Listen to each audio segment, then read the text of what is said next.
ang Omega, our God reigns. And so excited na ako na pag-usapan natin to dahil marami sa atin, unahin ko muna to, no? Nakalimutan.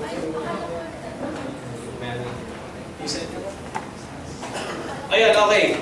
Pag sinabing Omega, unahin na natin to, no? Pag sinabing Omega, hindi ito yung yung sardinas, no? Kasi yung natin sardinas, good for the heart, no? Omega 3, ganyan.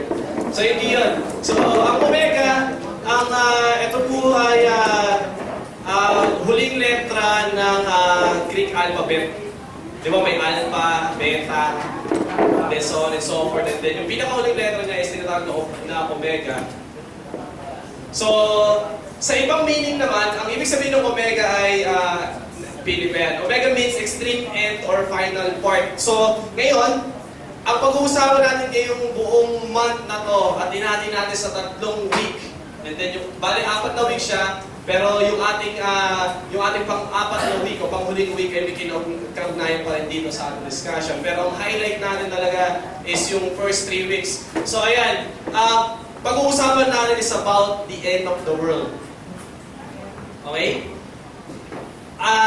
Ang objective namin ganito, kasi every time na pinag-uusapan yung last days o yung pagkagunaw ng mundo, marami takot. Okay? Majority takot. Yung iba, hindi naniniwala. Somehow yung iba naman naniniwala pero ini-ignore lang.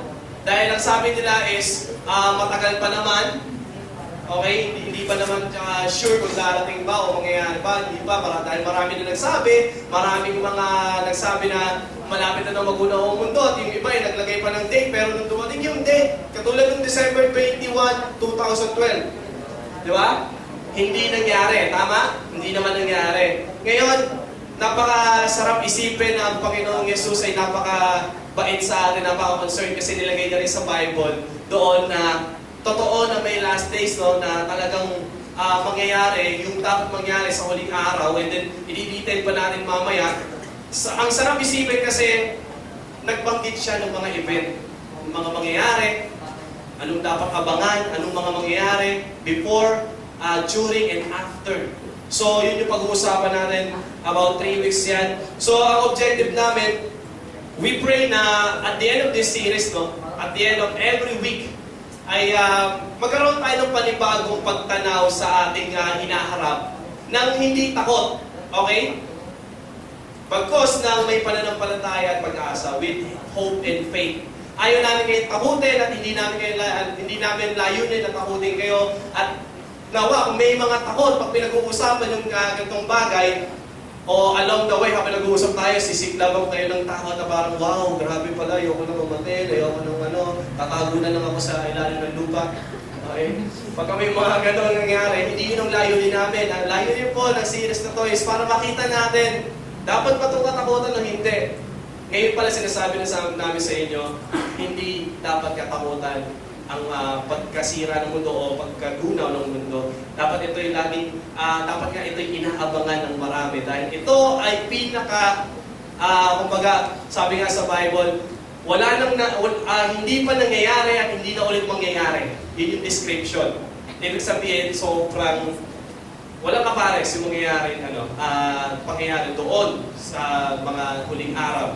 So, pangalawang objective natin, as we wait dito, habang nag-aantay tayo sa mangyayari at magaganap, gusto namin na matransform yung everyday life ng bawat isa sa atin. Habang tinitingnan natin yung hinaharap at habang inaantay natin na mangyari, everyday, sana mabago yung ating pamumuhay. Yun yung aming pinag-pray na mangyayari sa bawat isa sa atin. So, ano pa bang ibang word pagka sinabing end of the world? May iba pa kayong word na alam, maliban sa pagkagunaw ng mundo? Doomsday, okay? Meron pa nga apocalypse, di ba? So yan, meron pa iba? Ha? Anong Teacher's Day? Tapos na yun. Teacher's Day. Sorry, okay. Ano ba? May iba ba kayong Sa ibang word, sa ibang mga narinig ko, end of age, end of the world, the day of the Lord. Second coming. Most of the time, hindi gagamitin natin yung word na second coming of Jesus Christ. Dahil ang talagang tinatawag na last days is yung muling pagbabalik ni Jesus Christ. Ngayon, ganito. Di ba may palabas ngayon sa Channel 7? Genesis. Oh, Genesis. Nag-aapa. Okay, nag-aapa. Malono. Alam niyo ba na yung mga pinapalabas ngayon, may kaugnayan talaga to? Kasi pinag-aaralan nyo yung mga direktor niyan, pinag-aaralan yung mga nangyayaring senaryo nung mga nakaraang araw, buwan at taon. Pinag-aaralan nila yun at bumubuo sila ng conclusion kung ano yung pwede mangyari sa future. Kaya nangyayari, kaya nila napapalabas itong mga ganitong palabas. And pag manonood kayo ng sine, more on futuristic yung kanilang outlook. Kaya kung mapapansin nyo, may katotohanan yung mga pinapalabas ngayon sa TV. Like for example, in Genesis yung sa Channel 7. Kaya napapanahon itong pag-uusapan natin. Pero bago natin pag-usapan yung second coming, pag-usapan muna natin yung unang pagdating ni Jesus Christ. Okay? Kasi, bakit may second coming? Kasi may unang pagdating. Tama? So, yung first coming, ito yung tinatawag natin na yung unang pagdating ni Jesus Christ. Nung dumating siya, siya ay dumating na Savior. Okay? Dumating siya to save everyone. To save you and me. Yung katabi mo, dumating si Jesus Christ para i-save yan. Yung katabi mo. Maniwala ka ba sa hindi? Talagang dumating si Jesus Christ para i-save yung katabi mo. Ikaw rin, syempre. Andiyan yung tinatawag natin na kaya nagkaroon ng Christmas. Makibati yung katabi ng Merry Christmas. Malayo pa, pero so may hingi ng regalo. Sino dito may mga may mga pailaw na sa bahay, may mga nagsasabi na ng sila Sina. Sino ba? Yung mga nag-aga pa, no? Pero nagsasabi na ng mga may mga Christmas din na, kaya kompleto na. Ha? Pailaw? Sa point.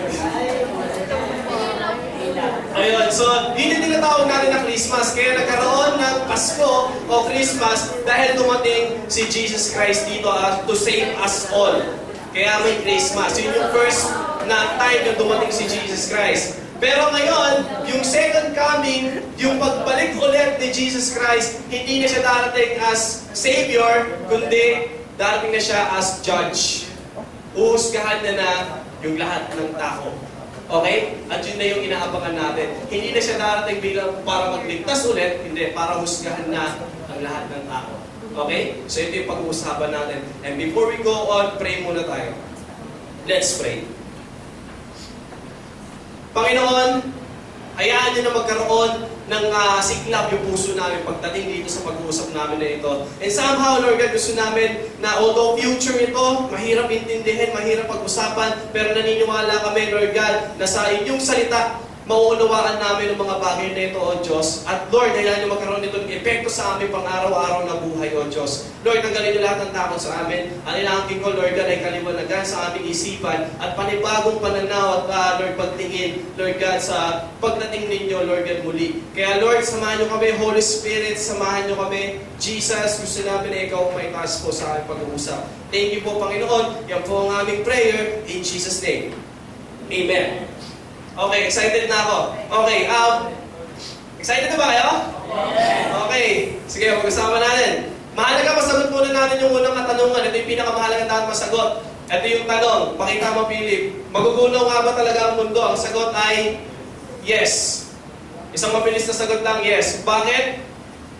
From the word magugunaw, ito po yung kinuha sa word na tunaw, matutunaw ang mundo. Ibig sabihin, may something na gagamitin para tunawin yung mundo. Okay? Nung unang beses, maraming nagsabi na hindi na gugunawin ulit yung mundo. Pero mali yun. Kasi sabi sa Genesis, kung saan nila kinuha yung word na yun. Sabi, nung unang ginunaw ng Lord yung mundo sa pamamagitan ng tubig. Tama? Okay, sa panahon ni Noah. Ito yung kanyang account. And God said, pagkatapos ng baha, kinakausap ni si Noah, sabi niya, and God said, this is the sign of the covenant I am making between me and you and every living creature with you. a covenant for all generations to come. I have set my rainbow in the clouds, and it will be the sign of the covenant between me and the earth. Whenever I bring clouds over the earth, the rainbow appears in the clouds. I will remember my covenant between me and you and all creatures of every kind. Never again will the waters become a flood to destroy all life. Okay? Whenever the rainbow appears in the clouds, I will see it and remember the everlasting covenant between God and all living creatures of every kind on earth.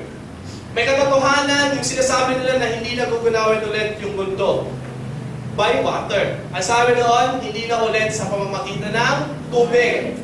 Kaya pala kung may nakikita tayong rainbow, last week may rainbow, dalawa. Diba? Sila nag-feature pa. May nakita ako may mga nagsisend ko, parang ito rainbow.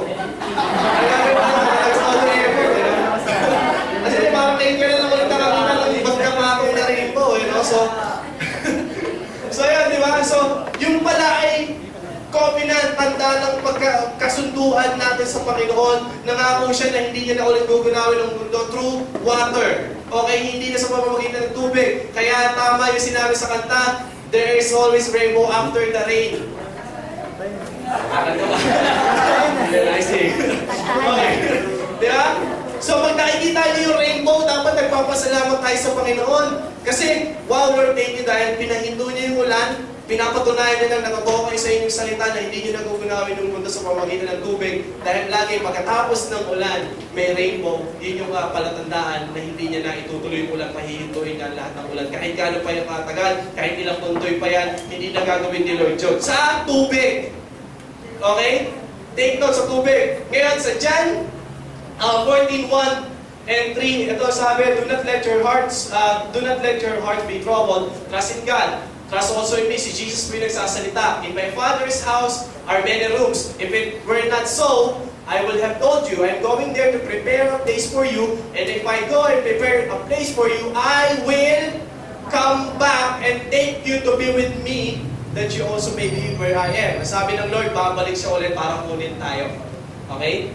Okay? And then sa pagbabalik niya, ito yung mangyayari. Next, Philip. Sa 2 Peter. But they deliberately forget that long ago, by God's word, the heavens existed, and the earth was formed out of water and by water. By these waters, also the world of that time was deluged and destroyed. Okay? By the same word, the present heavens and earth, ito na yung tinutukoy ng Lord, itong panahon natin ngayon, are reserved for fire, being kept for the day of judgment and destruction of ungodly men. And then next, ito na. Next, by the day of the Lord, ito na, sa pagpapalik ulit ng Lord, by the day of the Lord will come like a thief, the heavens will disappear with a roar, the elements will be destroyed by fire. Every elements na meron ngayon, okay, na nagsusustain ng mundong ito, will be destroyed by fire. And the earth and everything in it will be laid bare. Mauhubaran ang buong mundo, papatagin ang buong mundo by fire. So, hindi nagugunawin sa tubig, pero sa apoy. Ngayon, nasagot na ba natin, magugunaw ba talaga ang mundo? Yes, by fire. Sinabi mismo ng Diyos yan, hindi niya nilihim. Sinabi niya kung paano at tulong gagamitin. By fire. Okay? So, ngayon,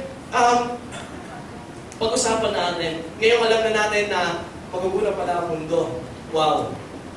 Ano ba yung mga signs? Ang sarap isipin sa Panginoon at talaga magpapasalamat tayo sa Panginoon dahil binigyan niya tayo ng mga signs and warnings.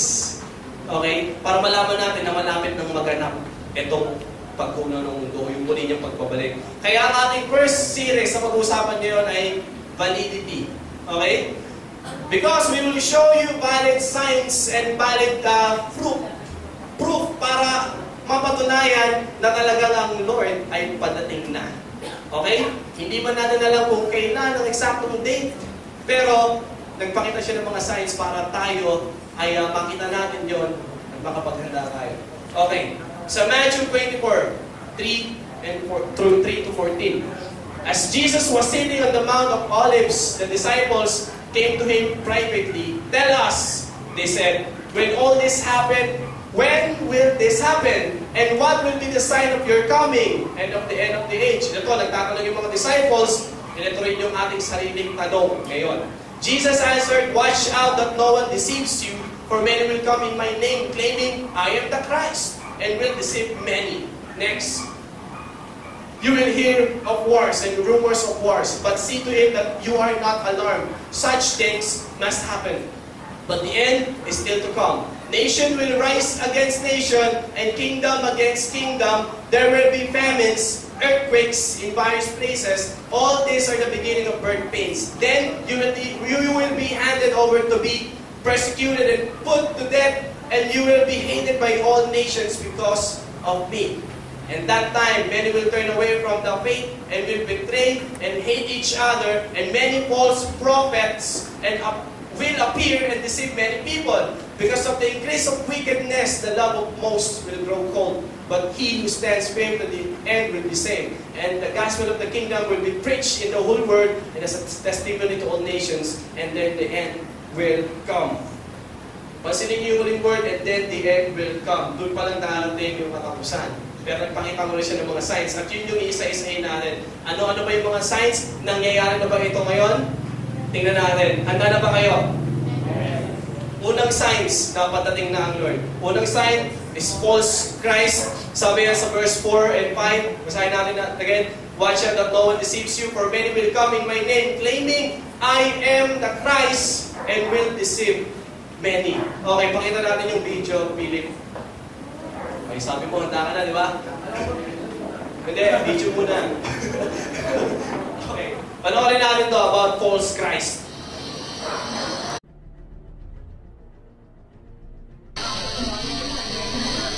In a tattoo parlor on trendy South Beach, Is the 666 really big? Yeah. sat the daughter of the man who claims to be God. He's back. He's here to teach us that we should reign in life, that there is no sin, and today we're honoring him with a symbol. Joanne de Jesus is one of several dozen members of a religious sect called Creciendo en Gracia, or Growing in Grace. They were tattooed on their arms, ankles, even their necks with 666, the biblical sign of the Antichrist. Why? Because their spiritual leader says he is the Antichrist, not the embodiment of evil, but rather the second coming. 666, Antichrist means do not put your eyes on Jesus Christ of Nazareth. Put it in Jesus after the cross. And that's you. That's me. Andy says the word Antichrist is a bad translation of a word that actually means the new Christ, the second coming. Puerto Rican-born Jose Luis de Jesus Miranda founded the sect 20 years ago in a warehouse outside Miami. You receive it, you accept it, you confess it, and it's done unto you. The charismatic 61-year-old de Jesus claims millions of followers, most in Latin America.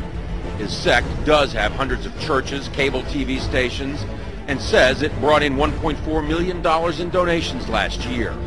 And he boasts of a rapidly growing presence in the United States. In an interview with us in September, he declared, I do greater things than Jesus of Nazareth. Much greater. Now, sporting his new tattoos, 6, 6, 6. Triple S. de Jesus says those expecting the second coming of Christ on a cloud with angels have misinterpreted what Jesus himself said. He said it. You won't see me anymore because he will come in another body, which is me. He's in their head. He's inside the heads of those people. De Jesus is dangerous, says religion professor Daniel Alvarez, because he believes he's God. These megalomaniacal moves are the ones that are very disturbing because he shows that he does believe in some height, and he's capable of saying to his members, go tattoo 666 on your arm. I believe he's also capable of asking his church members to do even something more dramatic than that. De Jesus laughs at the implication. They always say those things. They're going to keep waiting for me to kill everybody. You know? Right. I'm giving life to people. De Jesus is referring to the suicide deaths of more than 900 killed in the so-called Jonestown Massacre nearly 30 years ago. But he says mass suicide would never happen with his followers. if somebody tells us, listen, drink some Kool-Aid and then we'll go to heaven, that's not true. We are already in heavenly places. De Jesus preaches that heaven can be found here on earth simply by following him.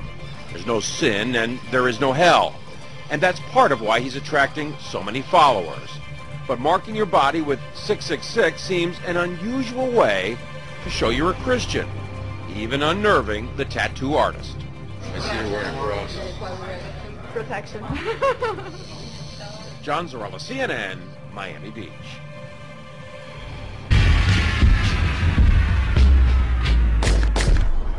Diba nasa panahon natin from 19th century until today, meron na nag-claim na 32 people, 32 individual na sila ay Christ, sila si Jesus. 32 yun. At meron akong ilang babanggitin sa inyo, mga 5 na sila yung latest ngayon na nag-claim na I am Jesus Christ.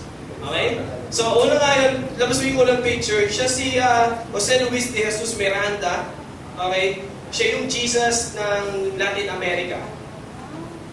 Taga Latin America siya. Siya yung tinatawag na Jesus doon.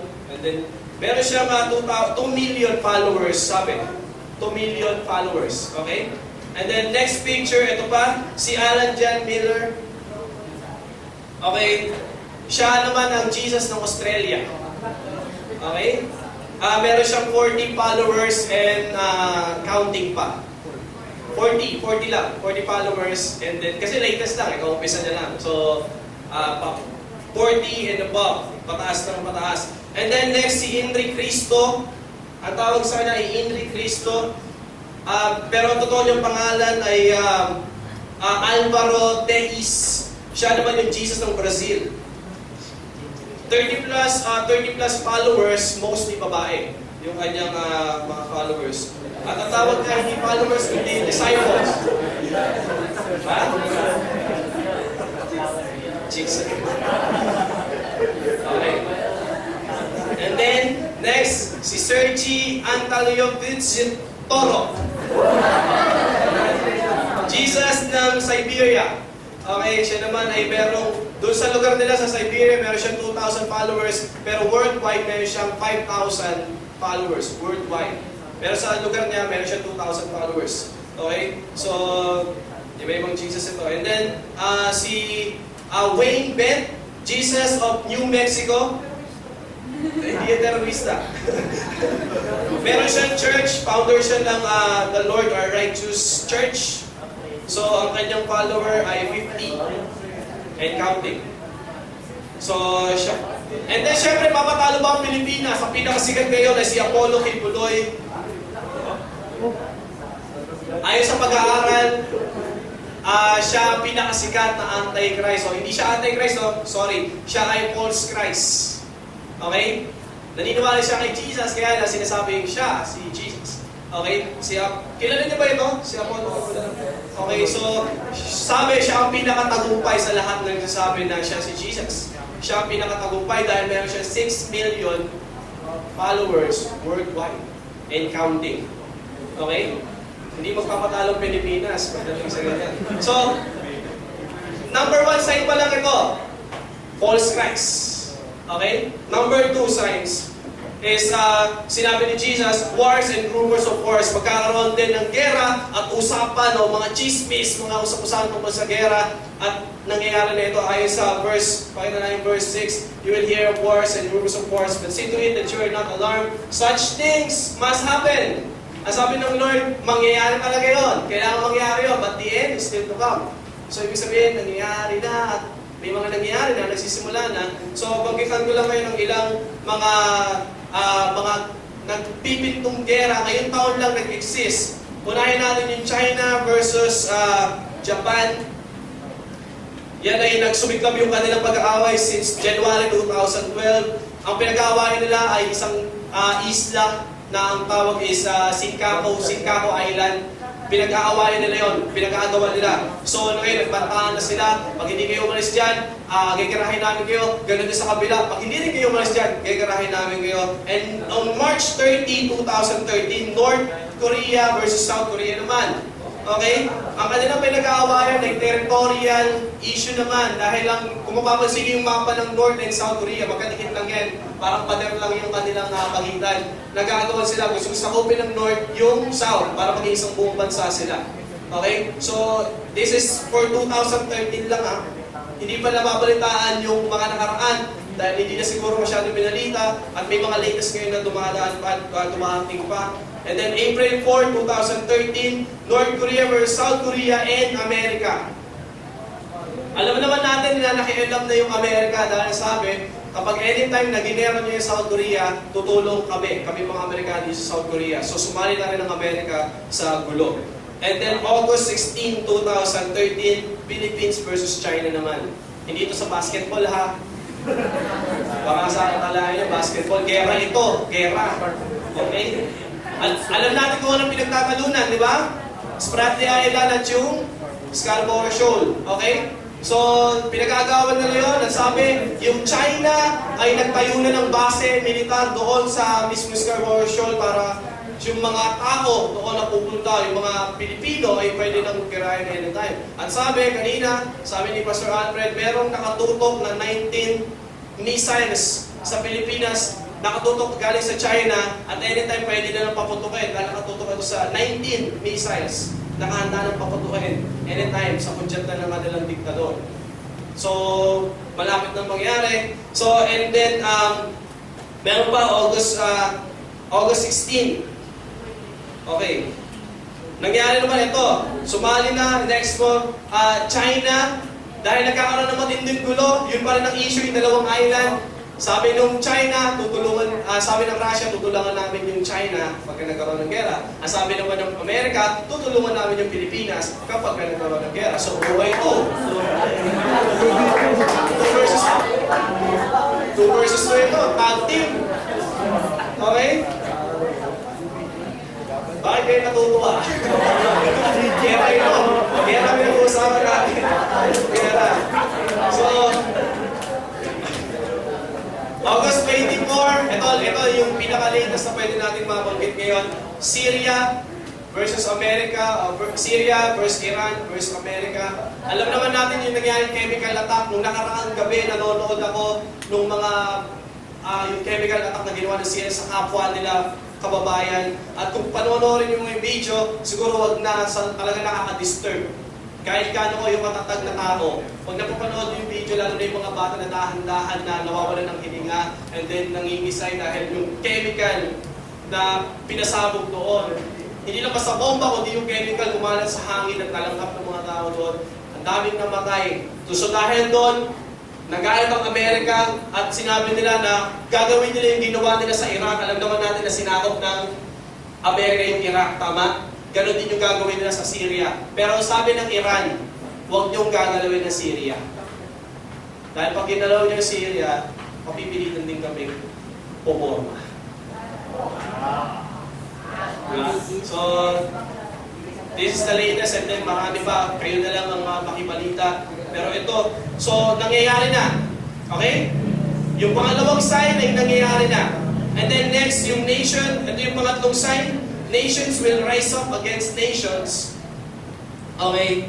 Sa verse na yan, sa verse 7. And kingdoms against kingdoms. Ibig sabihin, sila-sila, tayo-tayo magpapatayan. Magkakalahi, magkamatayan. Alam naman natin yung nangyari sa Zamboanga, tama? Ilang Pilipinong sundalo yung namatay at ilang kababayan din natin ng Pilipino ang namatay doon dahil doon sa civil war na nangyari doon. Nangyayari na. And then may papanood ako sa inyong video. Ito naman ay nangyari sa ibang bansa dahil meron silang sariling version ng Zamboanga War. Sa kanila, ito naman sa ibang bansa nangyari. Okay? So, ito na.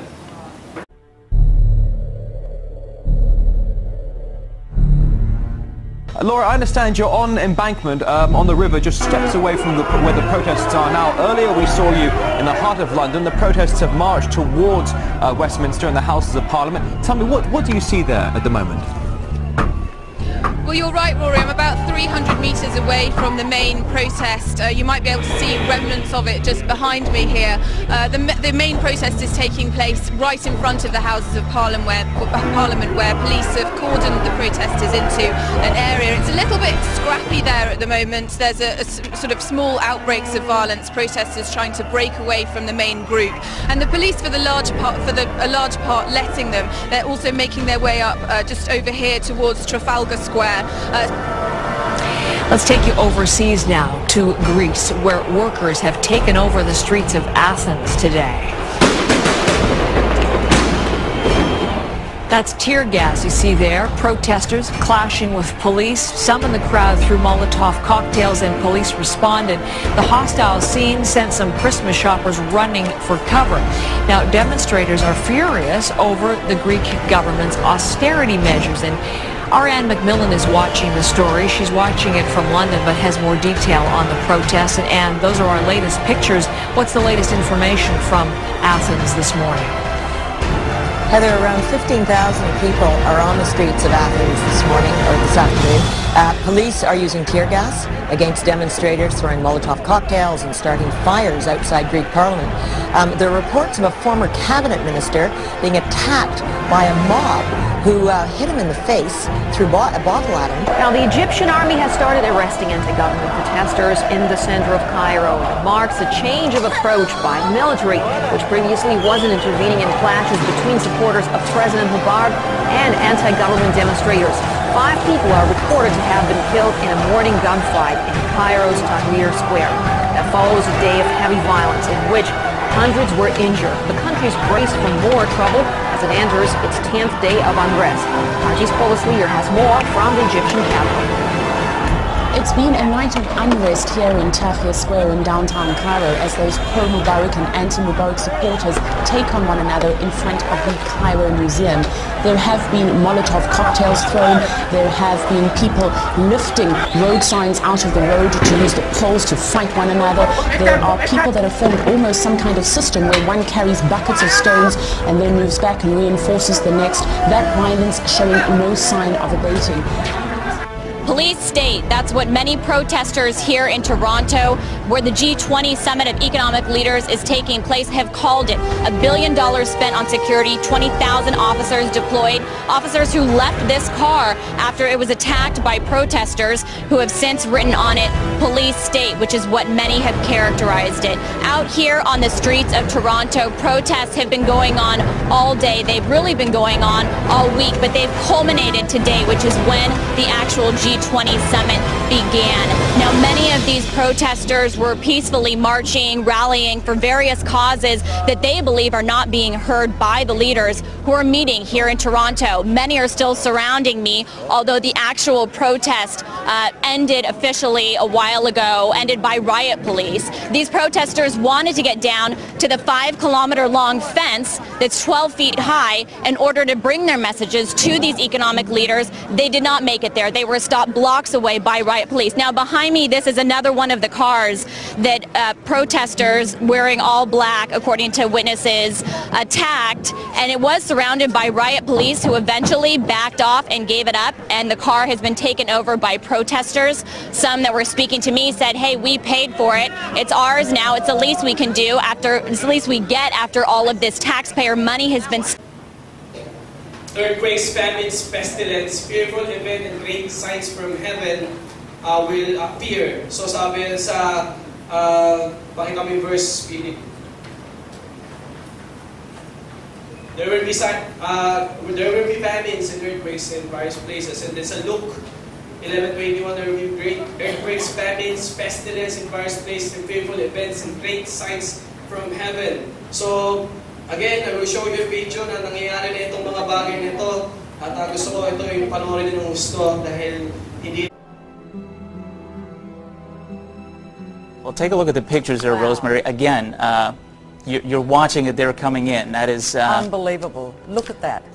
that is arriving on the coast. As you're watching these dramatic pictures here from Japan, the earthquake occurring about 150 kilometers east of Sendai, I do want to mention that Japan is not the only place that is being affected here, but my goodness, it is now taking the brunt of it there. Rosemary, that is unbelievable. Extraordinary. I mean, you can see the power lines going down as all of that water roars through and rips. And of course, it is close to the coast. You can see the ships and the boats that are already in the harbour there, but all of the cars are being drawn into that. I mean, this is just extraordinary, seeing these pictures as this unfolds before our very eyes. We've never seen this. We're watching a live tsunami hit Japan. If you're watching us from around the world here on CNN, that is what you're watching. Those are not taped pictures. That is a live picture of what appears to be a major tsunami arriving along the Japanese coast. Just incredible scenes there. And of course, Ivan, let's talk about those waves, because you were saying like 500 miles for our US audience, 800 kilometers per hour for our global audience. I mean, just extraordinary strength involved in that. And you say it comes, presumably that first one is the strongest, and then the ones that follow are weaker. Is that correct or not? Not necessarily.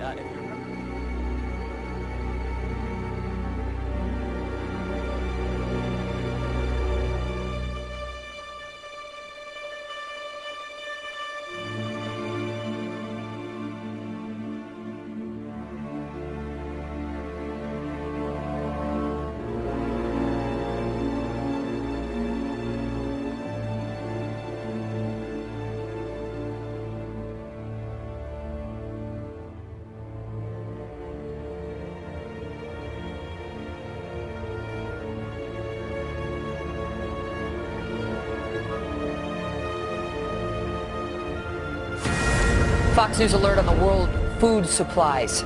We have been tracking this story for a few days now, and it is getting quite some attention. Food supplies getting very tight.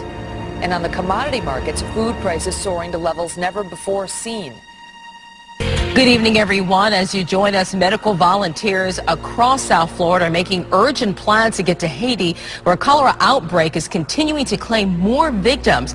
It's a fast-moving and dangerous strain of the disease that hasn't been seen in Haiti for more than half a century. As of tonight, at least 250 people are known to have died, and more than 3,000 others have been sickened. The Haitian government fears many more will become infected and die as the epidemic moves even closer to the quake-ravaged capital of Port-au-Prince. News Channel 5's Liz Nunez spoke with one volunteer who's in Haiti pleading for help. Now, South Korea is under fire for the handling of its worst ever outbreak of foot and mouth disease. Critics say the authorities were too slow to react and that their response to the problem is inhumane. The South Korean government says that it will cost about $1.4 billion to get things back to normal. That figure takes into account vaccinations, culling, and the compensation of farmers there. Yung pang-apat na sign na binabagay ng Lord, earthquakes, famines, paggutom, pestilence, yung mga, ayan, alam ko meron pong video, Philip, no, may papakita ka. Meron pa, no? Meron pa. Meron ba yan? Yung sa video 2. Kasi, wala sa akin.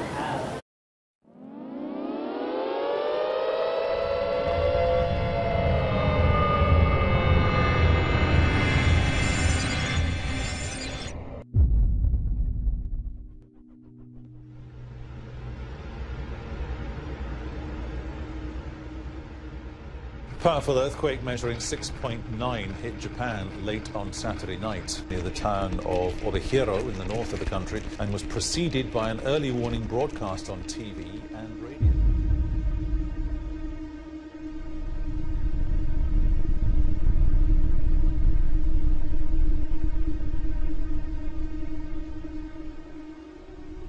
A tsunami alert has just been issued in the South Pacific after a magnitude 8.0 earthquake struck just northeast of Australia in the Solomon Islands. There have since been a series of powerful aftershocks that have hit the area. According to the U.S. Tsunami Warning Center, sea levels tonight indicate that a tsunami was in fact generated by this very large earthquake. But again, an 8.0 magnitude earthquake has struck in the South Pacific tonight. It has triggered a tsunami watch for, among other places, Samoa, New Zealand, Australia, Indonesia, and the U.S. territory of Guam.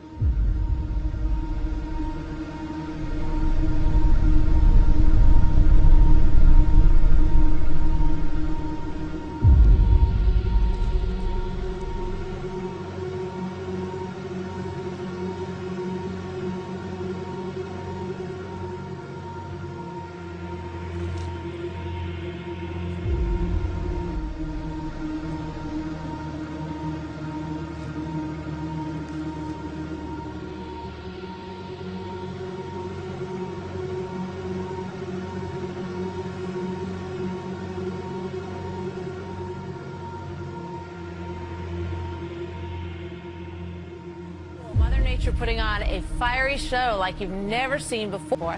A team of photographers capturing an incredible display in eastern Russia. 4 volcanoes they found were erupting at the same time, just over 100 miles apart. Nobody's ever seen anything like this. 4 different volcanoes, 4 completely separate eruptions happening at the same time. Unprecedented. An unprecedented upsurge in porpoise, dolphin and whale strandings along the west coast. In the last 10 days, over 20 dead dolphins and 3 whales have been washed ashore. The Irish Whale and Dolphin Group says the recent upsurge in beachings is certainly a cause for concern. Over the last 10 days, sightings of the dead sea mammals have been flooding in.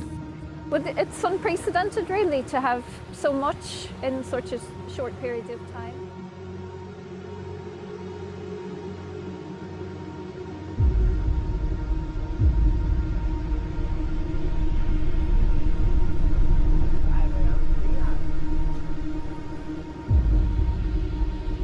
Cara, é muita.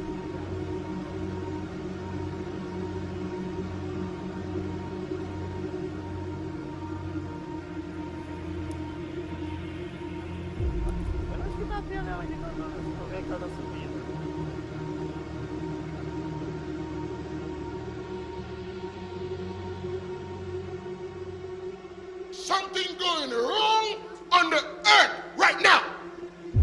Nobody's saying anything. That one spot, I've had hundreds of megaquakes / earthquakes. Right now, as we speak, since the past 9 days, since January 30, 2013, one spot on the earth, 8.0, 7.0, 6.8, 6.5, 6.4, 6.2, 6.1, 5.6, 5.0. Hundreds! The earth shall what? Reel to and fro. What do you mean reel? Let me tell you what's the meaning of reel. Reel is to move around in one place. Reel is to be rocked and rocked and rocked from anywhere, but in one place. You're gonna move from a quake and a shake to a split, to a slice, to a dividing asunder. The nor'easter that immobilized more than 40 million Americans this weekend. Why this snowstorm paralyzed some of the most heavily populated areas of this country. At one point, the storm forced every road in the state to shut down. Boston was one of the areas hardest hit and record-making here. It was the 5th largest snowfall on record in weather history. And to give you a sense of the power of this storm, the winds were as strong as a Category 1 hurricane with gusts up to 83 miles an hour. So again, this is not one but 2 storms joining together. The airspace is pretty much shut down. An emergency declaration. This was a record-breaking storm throughout the state. And responsible for taking at least 9 lives. The extreme weather slamming the country, tornadoes tearing the south, a new blizzard developing. This is perhaps an extraordinary event that we are watching unfold here. You have signs down, you have power lines down, the power poles are snapped, there's debris all over the place. There are cars in the middle of the road. There are cars upside down. That 15 tornadoes were reported in that one line. This was on the ground, long-running, long wedge-shaped tornado. And it was one tornado warning after another. They just kept coming.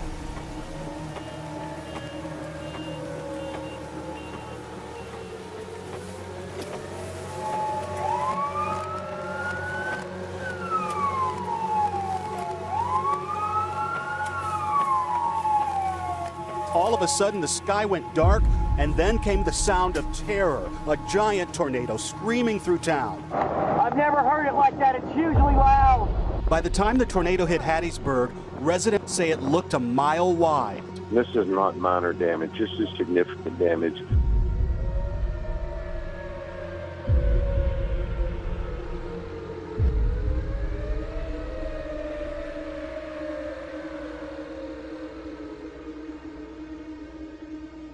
Benedict XVI is going to resign. Pope Benedict will step down as head of the Catholic Church at the end of February the 28th. That is according to a Vatican spokesman. He is due to leave his ministry at 8 p.m. on February the 28th.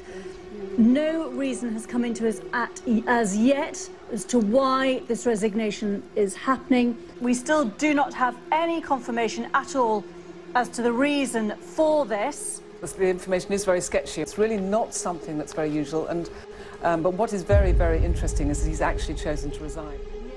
As we were just saying, that is incredibly unusual, one in history that we can think of for a pope to step down. It doesn't happen. Absolutely. So there must be a very big dramatic reason for this. Pastor, I have to say there was no speculation in weeks gone by that anything like this might be about to unfold. There hasn't been a story quite like this in the many centuries of the reporting of events at the Vatican, certainly not in modern times. We're hearing, though, in the last 20 minutes or so that the Pope, speaking in Latin, made this extraordinary announcement that he would step down. They quote a statement from the Vatican saying, "For this reason, and well aware of the seriousness of this act, with full freedom, I declare that I renounce the ministry of Bishop of Rome, successor of St. Peter." Some extraordinary pictures which came to us from the Vatican on what was, of course, an extraordinary day. Within hours of Pope Benedict announcing that he was to resign, take a look at this. Lightning struck St. Peter's Basilica. You can see it again now in slow motion. Extraordinary. It happened just before 6 o'clock in the evening, local time. A sign from God. Just hours after the Pope announced his surprise resignation, the heavens over Rome opened and the top of St. Peter's Basilica was struck by lightning.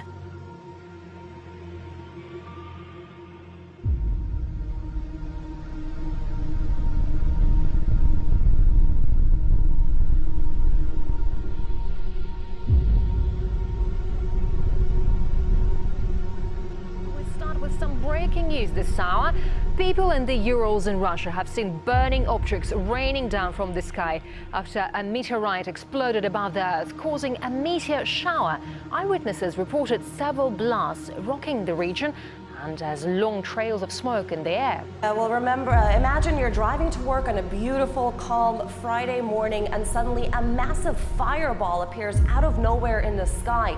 You're thinking to yourself, is this a plane crash? Is this a rocket attack, a UFO? But when it comes to the Urals region in Chelyabinsk, the city in Russia, it's actually a meteor shower. This is what took place this morning. Really stunning images that you're seeing there right now. Now, what we know from officials, according to officials and eyewitnesses, is that a series of explosions, possibly 5 to 6, took place when this meteor exploded in the air, raining down molten hot debris onto the ground. Now, this has caused widespread panic in at least 3 cities. Witnesses reported the walls of houses shaking, windows being blown out, cell phones even reportedly stopped working in some areas. There has been some concern about potential small injuries at a school, unconfirmed, so some schools are reportedly being evacuated. unrelated. We're also hearing that a zinc factory was hit by a piece of the meteor, but no leaks reported so far. The biggest issue right now is the falling debris and the smoke, the black smoke that people are reporting that is hanging in the air. So very, very shocking. One interesting fact of note is that the world is closely watching another meteor that's supposed to graze past the Earth later on this evening. That's the size of an Olympic-sized swimming pool. This is an unrelated incident. On the ground, chaos as fragments slammed into Earth. Witnesses say they thought a war had broken out. It streaked across the Siberian sky and smashed into the Earth with the power of an atomic bomb, injuring more than 1,000 people, mostly from broken glass.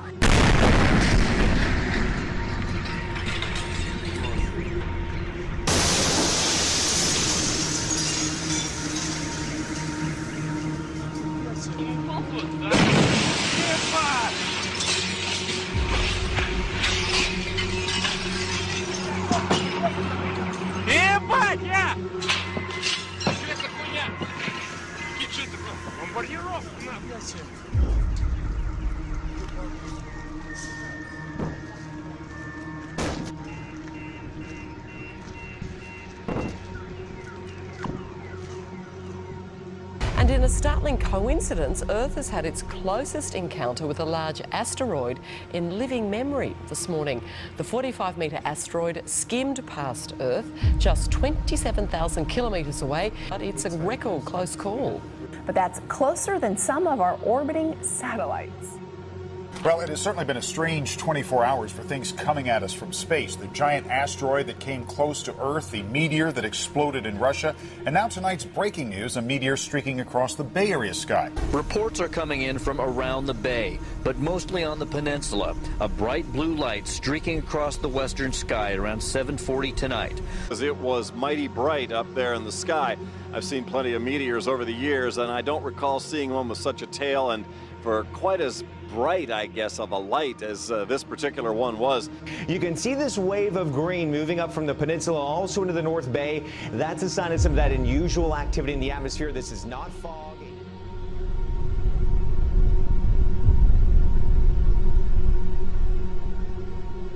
An NBC6 viewer was in the right place at the right time when a meteor was passing overhead. This is video of that meteor as it happened. And reports of similar sightings happened all across the state, from Jacksonville all the way down to Key West. Witch's brew of weather is marching across the country. Arctic air, snow, ice, even the threat of tornadoes. 30 million people, 19 states from Arizona to Illinois are in the storm zone. Gold Coast beaches have been battered with big seas carving away at the coastline, causing the worst erosion the tourist city has seen in years. All Gold Coast beaches were closed for a third day. The pounding surf is stripping away sand. Dunes at Miami are collapsing. Violent thunderstorms and torrential rains have caused chaos across much of southern Europe. In Italy, the Sicilian city of Catania was turned into a raging river with strong waters carrying away vehicles. Some 50 litres of rain per square metre fell in just half an hour.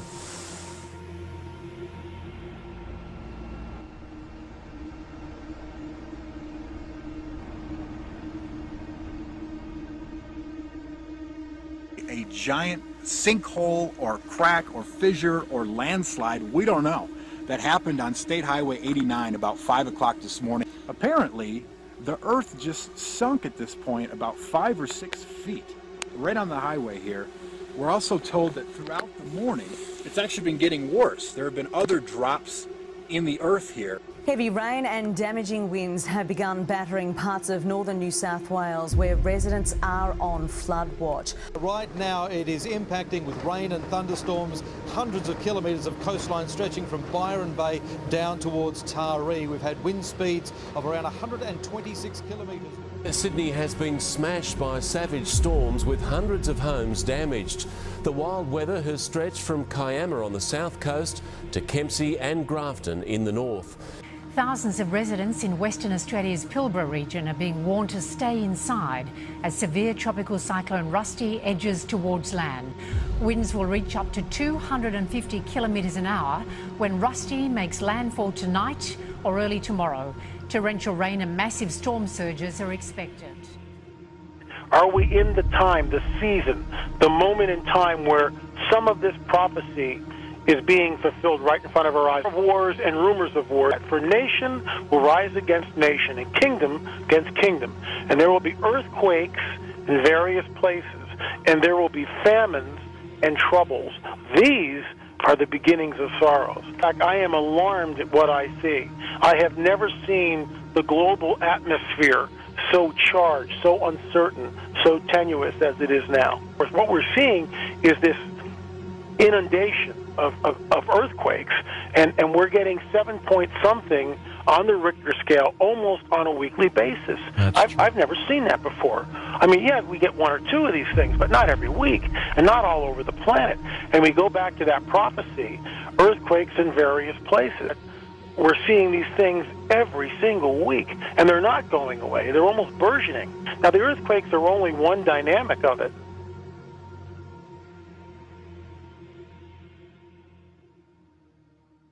Iba kayo na nangyayari na itong mga apat pa lang ito. Okay? And then, ito na, nangyayari na yung apat na yun, nakikita natin na nangyayari na, and then nakikita nyo, napapalitaan nyo rin. And yung panglima na signs is number 5, bakit na yung number 5? There will be persecution. Noong last September, pinag-usapan natin yung persecution na nagagalang ngayon. Uulitin ko na lang. Grabe yung persecution nangyari. Most of the persecuted people ay yung mga Christian. Okay? 200 million taon-taon in over 60 countries sa 6 na pong syudad o 6 na po na bansa. 200 million yung pinapersecute. Pag sinabi pinapersecute, pinapahirapan, sinasaktan ng walang dahilan. Mga Christian, 200 million. Yun yung pinag-uusapan natin. And 60% of that ay mga bata. Okay, mga bata tayo, mga kabataan at pababang edad. And then, 150 to 164,000 ang namamatay, pinapatay taon-taon sa lahat ng bansa. Dahil ayaw nilang itanggi si Jesus. Okay? So, persecution, nangyayari na rin. And then, yung number 6 na signs ay turning away of many from faith, betrayal, and hate for each other. Pakita natin yung Galatians. Yung homicide rate. Ang tinutukoy dyan, maraming tatalikod sa pananampalataya. Okay? And then, marami ang magtatraitor sa bawat isa. Okay? So, ito po yung top 50 countries with the highest homicide rates. Pinakamataas ang batayan na nangyayari. Most of the time is sa loob ng bahay. Okay? Ang El Salvador ay 58 per pakita mo yung gilid mo, yung homicide rate per 100,000 people. Okay? So 100,000, 58.7% dyan ay nanggaling sa El Salvador. And then ayun na yung mga bansa, Ecuador, Dominican Republic, and then yung iba, Mongolia, Kazakhstan, and pataas ang pataas yung mga batayan. Okay? I believe hindi pa nga ito yung latest dahil nung kahapon, nung naghahanap ako, ang latest ay galing sa Honduras. For 100,000 people, 98% doon galing doon sa bansa na yun, yung patayan doon sa bansa na yun. Huwag kayo pupunta sa bansa na yun. Kung gusto nyo nang gagawin ng Lord, punta kayo doon. Okay. At ang pang number 28 tayo dyan, yung Philippines. So, homicide. So, pataas ng pataas. Hindi yan latest, pero dyan pala makikita natin na grabe na yung sobrang krimen. And then, nangyayari na yung sinasabi niya na sign na betrayal and then hate for each other, kapwa, tao, nagpapatayan na. Okay? And then, siguro kung maghahanap kayo ng iba pang mga statistics, siguro kayo na rin magpapapuloy mismo. Okay? And then, ito pa, false prophets. Yung sign na number 7,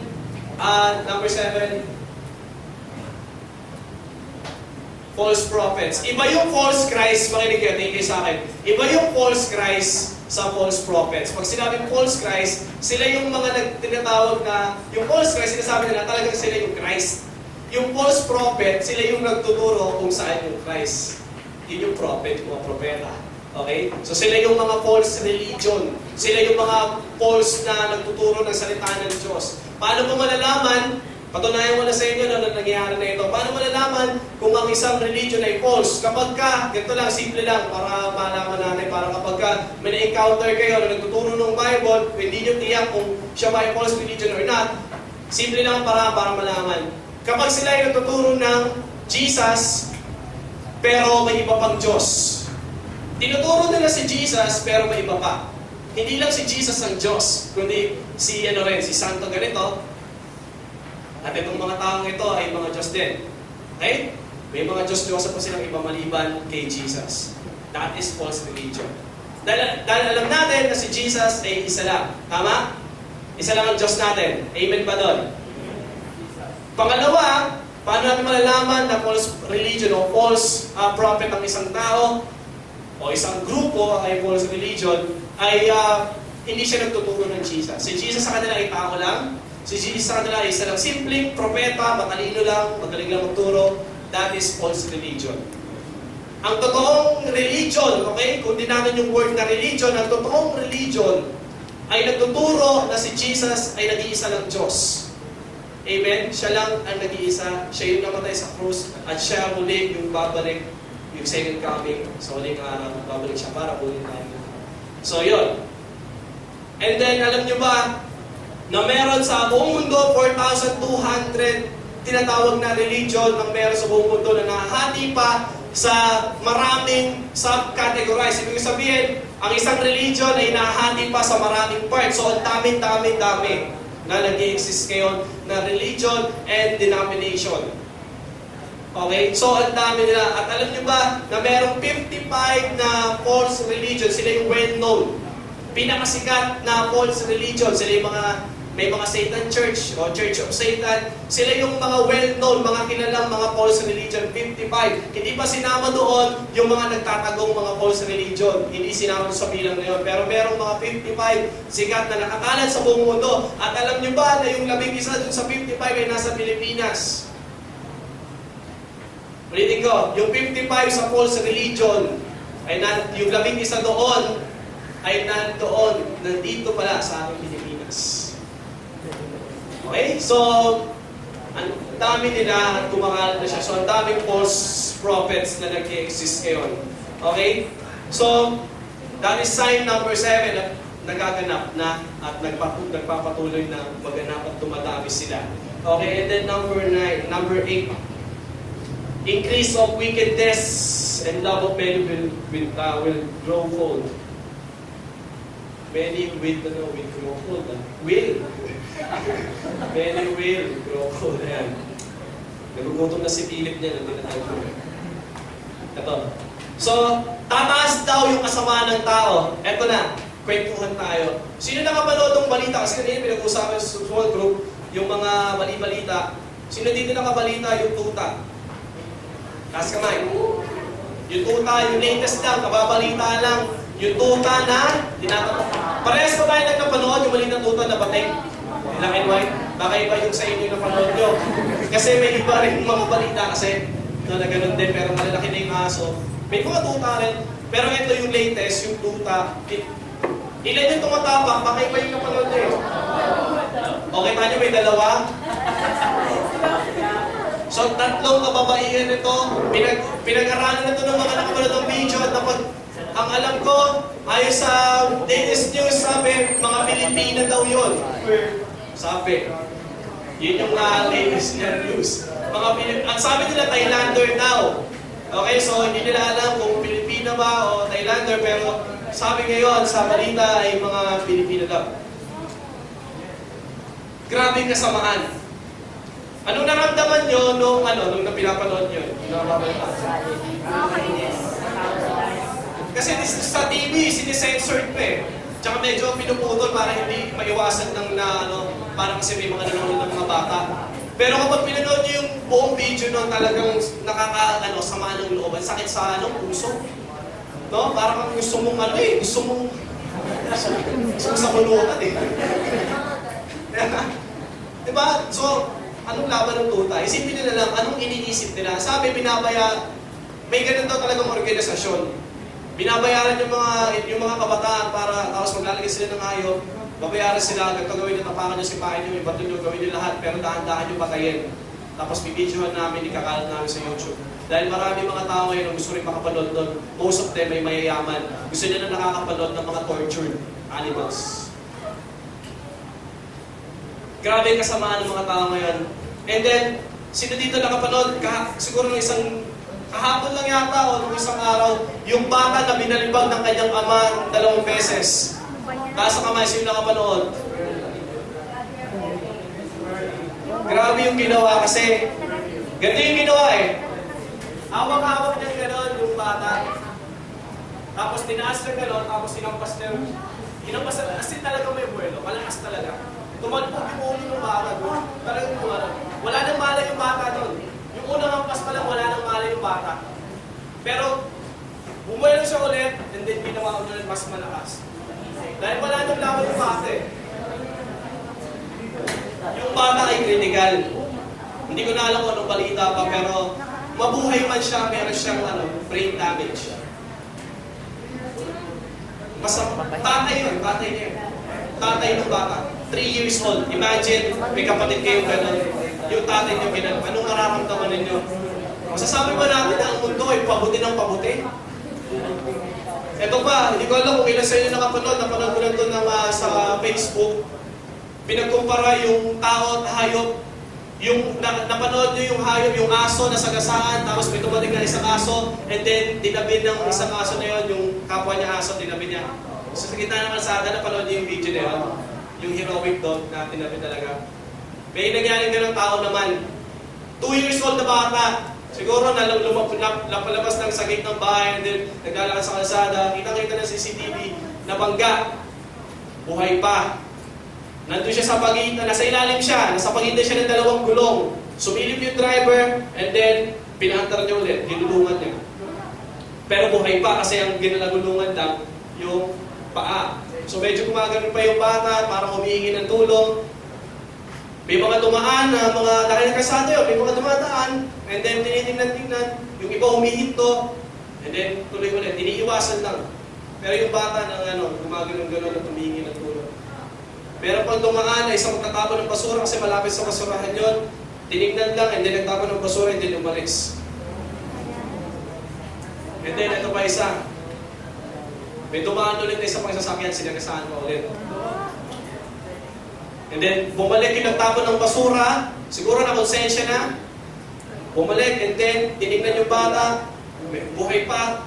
Ginawa niya, sinandal niya sa basurahan, and then tinumalan niya. Dumating yung nanay, yung original na nanay, makita niyo anak niya nakasandal doon sa basurahan, binuhat niya, sinugin doon sa ospital. 2 oras lang in-announce na patay na yung bata. Kung makikita niyo ang atungan ng nanay, kahit hindi niyo kaano-ano, iiyak din kayo. Kaya masasabi niyo ba na pabuti ng pabuti ang tao?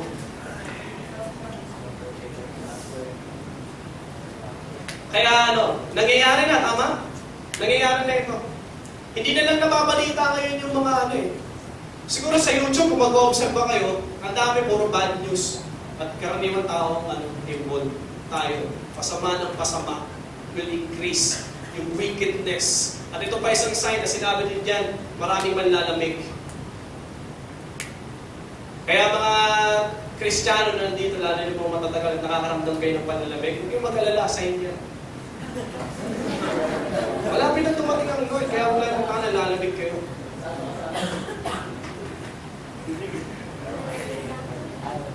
Okay? And then number 9, last, the gospel will be preached in the whole world. Okay? Base sa statistics, sabi sa Global Evangelization, statistics by David Barrett, 174,000 ang tumatanggap sa Panginoong Jesus at nagsusuko ng buhay every day. 174,000 ang nagiging Christian every day. At ayon din sa pag-aaral, may isa daw nagre-reklamong isang mataas na opisyal ng Muslim. Nagre-reklamo siya kasi ayon sa pag-aaral, 6 million a year ang nagko-convert Muslim, mga kapwa nilang Muslim, tumatalikod sa kanilang religion and then tinatanggap si Jesus Christ bilang Lord and Savior. 6 million a year. At ayon pa, ito pa.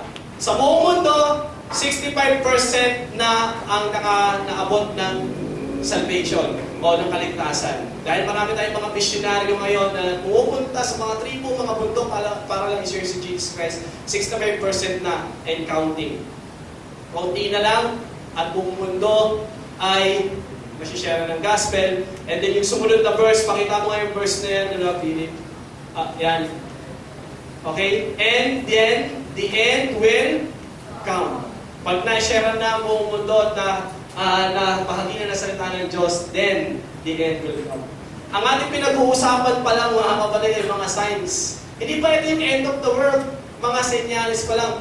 Pero parang sobrang nasasaktan na tayo, signs pa lang yung nakikita natin. Tama? Pero ito sasabihin ko sa inyo next week, pag-uusapan natin ano ba yung mangyayari during that sa the end of the world. Wala pa tayo, bumubuhay na pa lang tayo. Ito pinag-uusapan natin, bumubuhay na pa lang tayo, mapasok pa lang tayo. Kaya nyo pa ba? Ngayon gusto ko lang tanong sa inyo, no? Lahat ito nangyari na, no? Pero bakit kaya, ang tanong ko sa inyo, bakit kaya nagbibigay ang Lord ng sign or warning? Pwede namang dating na lang agad siya at tuksain ka na lang lahat ng tao, sobrang sama, tama? Pero bakit siya nagbibigay ng signs and warning? Gusto ko maintindihan ito. Parang mga nanay natin, sino dito yung nanay na kapag bago pumalo, nagbibilang muna? Isa! Dalawat kalahati! 2 and 3 4. May kumagan pa, di ba? Ayaw mo talaga? Di ba? Pag 3, ayaw mo pa rin, papaluin ka na. Sino may mga nanay na gano'n? Ayan, ako rin, nanay ko ganyan dami. Talagang nagwa-warning muna. Bakit? Gusto ko tanong sa inyo, ganun din si Jesus Christ. Bakit nagwa-warning siya? Hanggang siyam na warning. Sa kanya bilang niya, 1, 2, 3, 4, 5, 6, 7, 8, 9. Pag hindi ka palo, darating na talaga ako, di mo na ako pipigilan. Nagbibigay siya ng warning, bakit? 3 dahilan lang, no? Gusto ko bigay siya, mabilis lang ito. Unang dahilan, because He is good and He loves us. Kung ang Diyos hindi tayo mahal, hindi siya bibigay ng warning. Tama? Kung yung magulang natin hindi tayo mahal, hindi tayo bibilangan yan, suntok na agad. Tama? Kung wala nang bilang-bilang, si iba na agad. Bigla ka na ng mararamdaman mo na lang yung palad ng nanay mo, nasa mukha mo na. Kasi hindi ka winarningan, mas masakit yun. Tama? Ang Diyos na yung gano'n sa atin. Bakit siya nagbibigay ng warning? Kasi mahal na tayo and He is good. Amen? Pakisabi nga, God is good. God is good. All the time. All the time. Amen? Ang buti ng Diyos, diba? Sabi niya nga sa Mark 13:23, last 3 verse na ito. So be on your guard. Sabi niya, I have told you everything ahead of time. Sinasabi niya, sinabi ko na sa inyo, ha? Kung baga sa palabas, may spoiler na kayo. Sinabi ko na sa inyo, hindi pa na pinapalabas.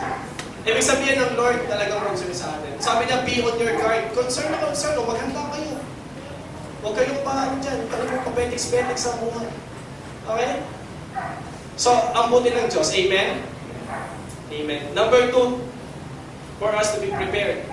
Sabi niya pakita nga natin yung verse, Philip. Sabi niya, and all these things I have told you so that you will not go astray. Sabi niya, para hindi na kayo maglagalag, para hindi na kayo magpasa kung saan pumunta, at para makapaghanda-handa rin kayo, sinasabi ko na sa inyo itong mga bagay na ito.